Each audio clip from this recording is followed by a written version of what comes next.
இருக்கிறோம், நாங்கள் எல்லோரும் ஒற்றுமையாக இருக்கோம் அப்படின்னு இதை வலியுறுத்தி ஒரு மனித சங்கிலி போராட்டம் இது ஒரு பக்கம் நடக்குது.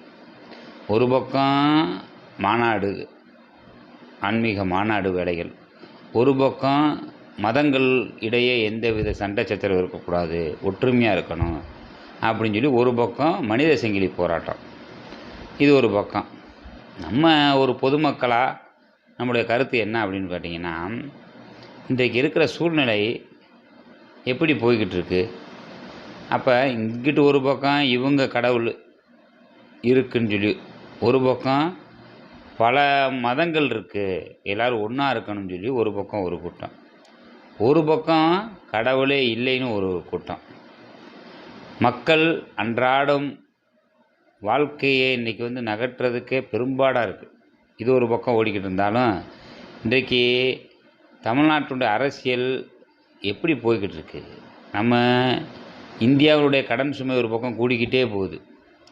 ஒரு பக்கம் தமிழ்நாட்டினுடைய மாநில சர்க்காருடைய கடன் சுமை கூடிக்கொண்டே இருக்கிறது. வேலையில்லா திண்டாட்டம், அதாவது வேலையில்லா திண்டாட்டம்னா நான் என்ன சொல்ல வரேன்னா, இளைஞர்கள், படித்த இளைஞர்களுக்கு நிறையா பேர் வேலை, அவன் என்னென்ன படித்த படிப்புக்கு ஏற்ற வேலை இல்லை. இன்றைக்கு டிகிரி முடித்தவன் உடல் உழைப்பு தொழிலாளர்களாக மாறக்கூடிய நிலைமை, இது ஒரு பக்கம் ஓடிக்கிட்டு இருக்குது. இன்றைக்கி பெற்றோர்கள் கூட என்ன நினைக்கிறாங்க, நம்மளோட பிள்ளைகளை படிக்க வச்சோம்னா ஒரு அரசு வேலை கிடைக்கும், நல்ல சம்பளம் கிடைக்கும், தனியார் வேலை அதுன்னு இருக்காங்க.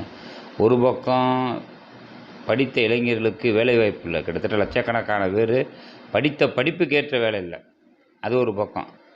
ஒரு பக்கம் கடன் சுமை கூடிக்கிட்டு இருக்கு. ஒரு பக்கம் மது, போதை, இதில் இளைஞர்கள் அடிமையாகி அது ஒரு பக்கம் ஓடிக்கிட்டு இருக்குது.